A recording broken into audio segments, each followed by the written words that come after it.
ایک بندہ آیا تھا کہ شیخ صاحب میرا کاروبار تباہ ہو گیا، سب کچھ برباد ہو گیا، کاروبار میں دن بدن نقصان ہوتا جا رہا ہے، اس کا کوئی حل مجھے بتا دے۔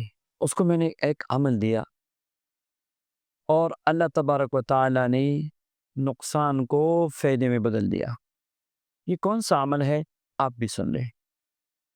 ان کو میں نے بتایا کہ آپ کثرت سے یعنی کلا آپ پڑھتے جائیں، ربنا آتنا فی الدنیا حسنہ وفی الآخرۃ حسنہ وقنا عذاب النار۔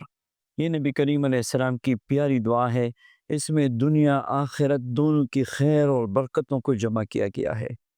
میں نے کہا کثرت سے پڑھو۔ اس نے کثرت سے پڑھنا شروع کیا، کثرت سے پڑھنا شروع کیا۔ 2-4 ماہ کے بعد بالکل حالات ایسے بدل گئے، ایسے بدل گئے کہ بالکل معجزاتی اور کراماتی طور پہ کاروبار میں ترقی شروع ہو گئی۔ تو یہ عمل آپ بھی کر سکتے ہیں۔